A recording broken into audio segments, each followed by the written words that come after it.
Right, okay, this is the process of taking a diff out of a Range Rover P38. As you can see, I've already got it stripped down, but I just want to walk it through, see what I've done so far. Obviously the first thing, take the wheel off. Then step straight after that is take your caliper off. Basically it's two 12 mils, I think they are, on the back. That'll pull the carrier off, the actual brake caliper off. Basically this is what the carrier is. That sits over the disc. Now that's the two 12 mils that hold the caliper on. Take them off. That comes off. This is the actual carrier bolts. If I remember correctly, they're a 19 mil multi. So you want to don't put an hexagon there. You're going to have to have a multi-fit. So it's a 19 mil spanner. They are quite tight. You probably have to put a hammer on there or some sort of extension to get those off. But once that comes off, then you undo this little grub screw on the disc. This little screw here. That little screw there. Take that out. It can be a bit tricky, so you need a really large Phillips screwdriver for that, because it is a big one and sometimes they're a bit tight, so maybe a bit of penetrating fluid on that as well. Take the disc off, and then you are left with the bearing, okay? And then what we'll do is I'll show you how to get the bearing off just now.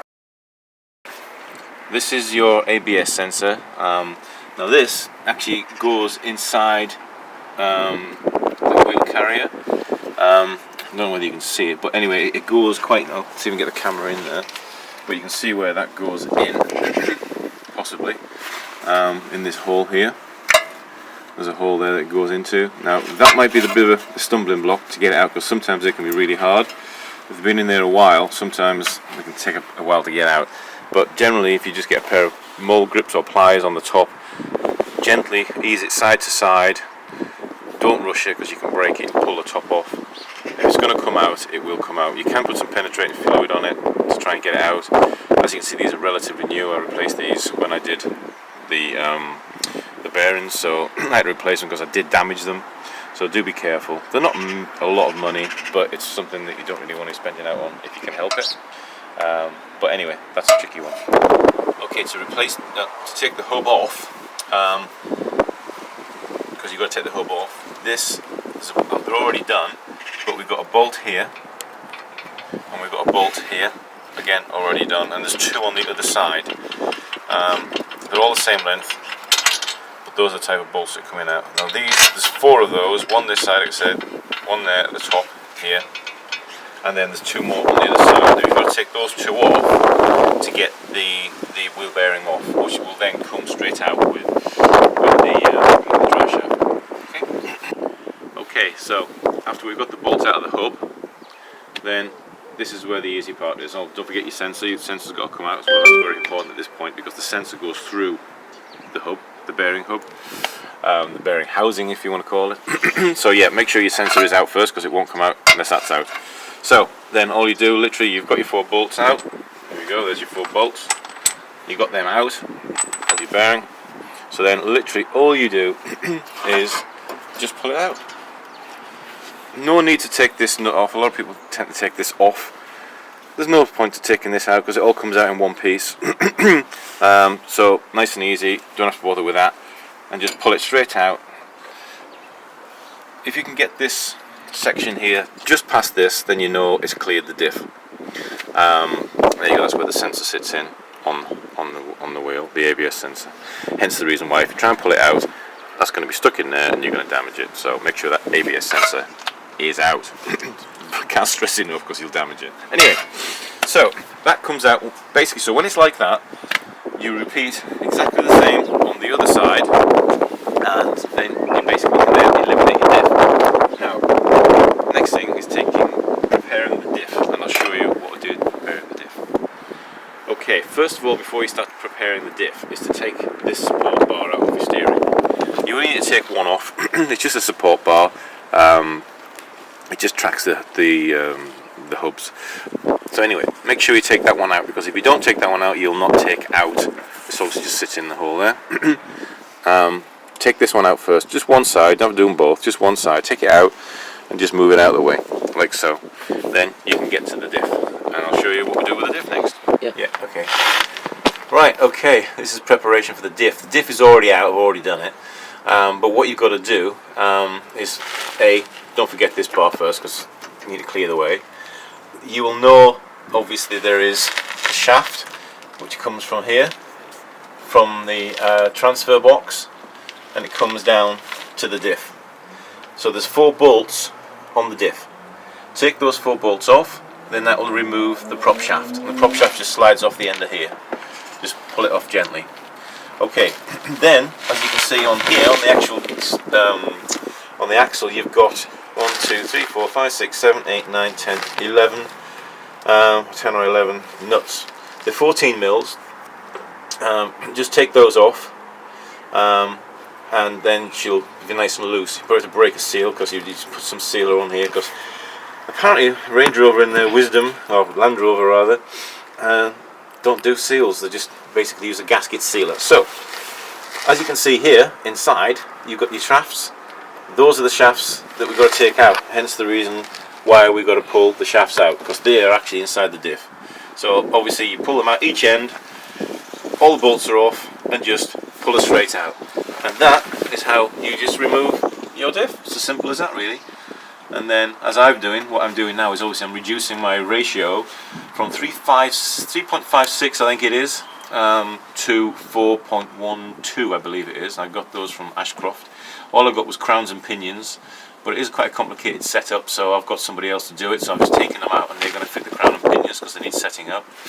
The reason why I'm doing this is because I got 34-inch tyres on there now, and obviously the ratio is quite a way out. So for example, when you're in low range, particularly for off-road, if you want some nice low range, it's actually become higher now. It's not low range, or not as much as it used to be.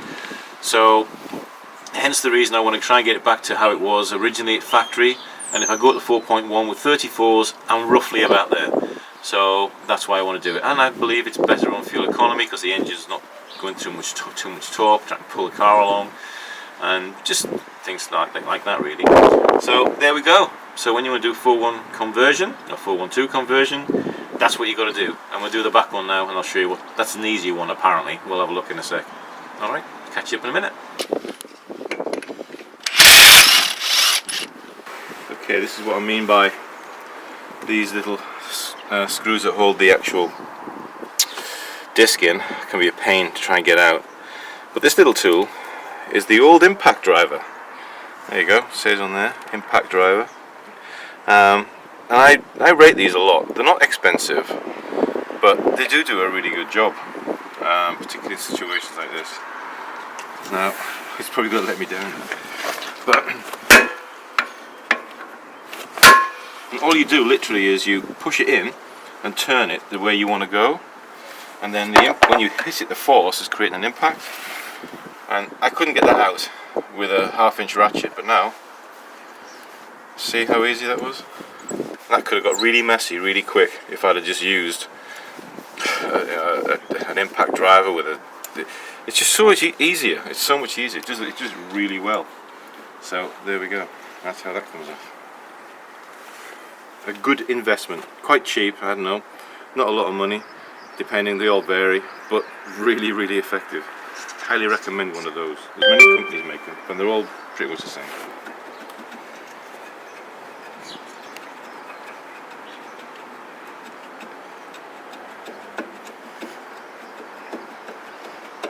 Give that a clean up with a wire brush. Okay, now obviously we have to take this one out, and unfortunately, and I say unfortunately because this one's got a sensor, and I reckon I might be damaging the sensor because I've never taken this one out for a long time, and it might be stuck in there. But we're going to get some pliers and give it a go. Whew. It's going to be very tricky to get this one out. It's covered in mud. I am going to have to use penetrating oil to get it out. So the key is to get all the mud away from the area that you're trying to penetrate with the oil. Reason being is if there's any mud around it, it's going to absorb all the liquid rather than doing its job. So make sure it's nice and clean before you stick any spray on there. So I'm just cleaning it up a little bit now, and then we'll put some spray on, leave it for a few seconds and try and pull it out, and everything's crossed. Okay, I've cleaned all the rubbish, all the all the mud that's been there for years and years, and I'm just going to give it a bit of penetrating fluid. Not by any shape or form am I sponsored by any of these products I'm recommended, but this max power aerosols penetrating spray is twice as expensive at least than most, but I will use nothing else. It is absolutely brilliant. It's ticking things off cars, trucks, everything. It's really, really good. So get yourself some of that, it's good. Right, okay. Supposed to leave it 30 seconds. Let's see how we go. I'm going to try and pull this sensor out. Let's get a good grip. Aha! And there we go. See? Before I had this penetrating fluid, that was always a nightmare. But this stuff, as you can see, has travelled right through this, gone through the seal. You can see all the fluid down here, and it has been rusty, and it has just popped it straight out. That's how good that penetrating fluid is. But keep it clean, spray it, and she will pop out. So that's great news. Yeah. So the next trick is to get the 5 bolts, the 4 bolts we took out of the other one. We've got to take bolts out of this one now to try and get this housing off to get the axle out. So for the next trick, same thing. So wire brush them all, get them all nice and clean, then get a good grip on them. And I think on this one there is 6 bolts that we've got to undo. It probably will be at 13. Yeah, there are 13. Decent spanner, and hopefully, yeah, there she goes. So just go around them, quick tap. What I always tend to do is not hit them with the steel. I always try and hit it, as you can see, they've got plenty of dents. It just seems to work a lot better. I know you're supposed to impact them, but it doesn't seem to work. I always work better hitting the wood. I know it's not great for the wood, but it saves a bolt shearing off or knackering a spanner. What's a hammer? 15 quid? The hassle you get by snapping a bolt or rounding a spanner off or rounding a bolt off. Round a bolt off and you've had it. You know, it's like major catastrophe. So yeah, I can change a hammer every now and again, but I've had this years and it's still going really strong. Just a little tip from me. It might help you. Give it a go. There you go. Dead easy. There we go. Just to the other side now. There's a few more to do on here. I know you can't get in there very much, but just loosen them off.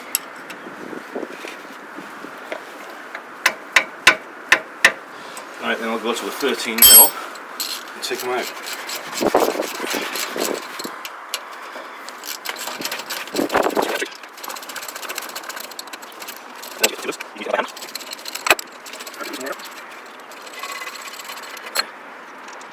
A little point to mention that before you take any of these things out, make sure you drain all the diffs, because obviously there could be a situation where you will have oil possibly in there. There's a risk of oil coming out once you take these off. There might be some oil trapped in the actual axle, sorry. So it's worth making sure that one of your first jobs really is to drain all the diffs. I mean, this one's been stood for probably 2 days now with the diffs and with the plugs out of the diffs. Incidentally, another little tip: when you do remove the diff oil, quite simple. You got one on the bottom of your diff, and you got one halfway up the diff. Obviously, the halfway up the diff is on the axle is for obviously the level. Always undo the level before you undo the bottom, because if you don't, you might not get the top, the level one undone, and you've drained the oil out, and then you're stuck. So always make sure you can undo the top one before the bottom one. Just as a safety thing, really. Otherwise, if you want to take it to a garage or take it somewhere where it needs heating up, you've got no diff oil in. Whereas if you undo the top one first, great, you know you're safe. If you can't undo the top one for whatever reason, you can still drive to a garage or some mate or whatever that can take it out for you. Incidentally, the actual there isn't a socket on there. It's just a half-inch drive. So that's all you need to take the oil out, is just a 1/2 inch drive, which is just a ratchet like that, and that will fit straight in. If you use an extension, it makes it a little bit easier, and you can just crank it open. Right. Okay, now this. Oh, right. Okay. Just making sure everything's out of the way. Yeah, that's undone. That's undone. I'm going to gently try and persuade this one to come away.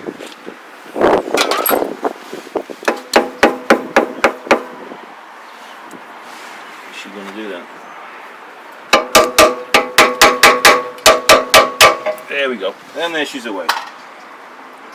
So now, the shaft, now we've got no oil coming out, so that's good. Right, so now that shaft has now come away, if we get it to about there, and we can leave it there. And what we're doing is we're just pulling it out of the diff. So now the diff is not being anchored in by this shaft. So now we will do exactly the same thing on the other side, and then we'll take the diff out. Take the prop shaft off and take the diff out. So, see you in a minute.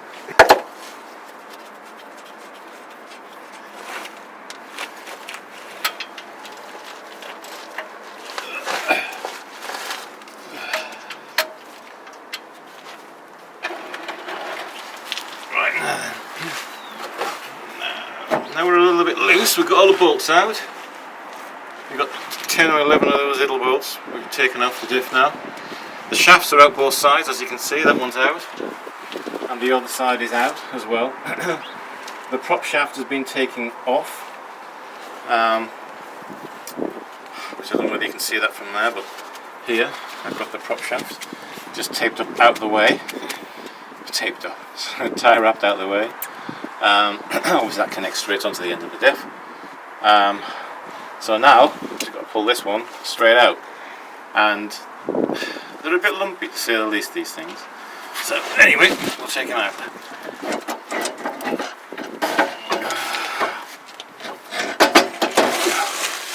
And there she goes. Tell you something a bit better, a bit special about these rear diffs on these P38s. These are what we call a 4-pulled diff, which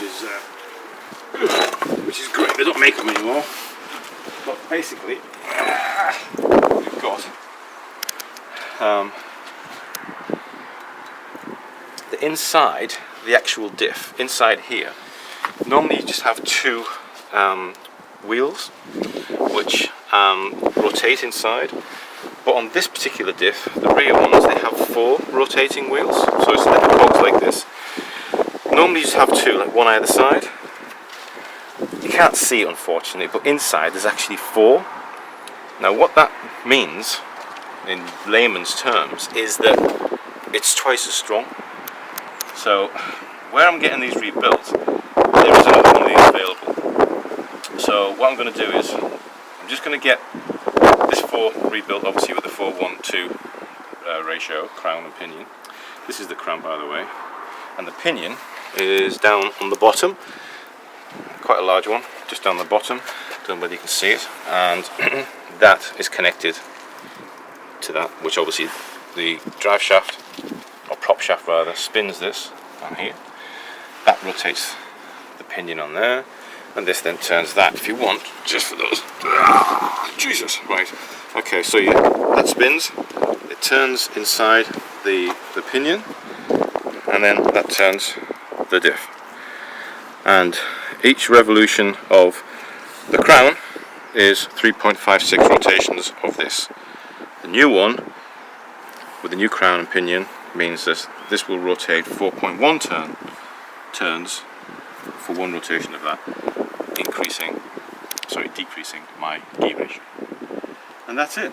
So we'll get these sent off, rebuilt, new crown and pinions on them, and then when we get them back, we'll put them back in and reverse the whole process. So hope you've learned something from that. I'm always learning. It's nice to see somebody else doing some stuff. For when you're thinking, I've got a job that I want to do, oh hell, you know, what might I get myself into? Well, now you know. But any questions or anything, if I can help, just let me know in the comments below, and I'll get back to you pretty quickly. Another thing to bear in mind whilst you're doing this job, it's always wise to, on the inside of here, you've got these seals. Now, it's always wise to replace those as well at the same time. Whilst you've got it off, you never take them off normally, there's no servicing issues there. Once it's apart, just replace all your bushes. Otherwise you may regret it. A few months down the road you might start getting a leak coming out and you think, oh, what the hell, because you've disturbed it. So it's always wise, clean everything up before you put it back together, put new seals in, and then you're not going to have any issues. So anyway, hope you enjoyed the video. If you do, you want to see more things like this with the P38, where we're going to be doing a lot of mechanical work to it, upgrades mainly. Give us a like, give us a subscribe, and that little dingy bell will let you know when we've got some new ones coming out. Anyway, thanks for watching, and we'll catch you on the next one. Cheers! Hi, sorry for the very windy video there. We'll have to get some new microphones or something. Just a quick update after that video. I did have the Diff sent off to get done. The guy had them for quite a few days, 4 or 5 days. I rang him up to see how they're ready, because we're going to go away in 2 days, going to go to the Alps, and he said he couldn't do them. So that was great. So, but never mind. We're going to obviously still go, but we're going to be not doing nowhere near the content that I want to do off-road. But I will be taking my other vehicle, which is a Mercedes ML 420 CDI. So very sorry about that, but we will, when we get back from France, we will put the diffs back in, and we'll do a little video on that as well, and everything should be cool. So we'll see you very soon. Thanks for watching. Have you done the logo yet? Oh yeah, no, I haven't. Well, put it in then. Okay, oh yeah, I'm doing it now, Just put it in at the end with fancy music and that, eh?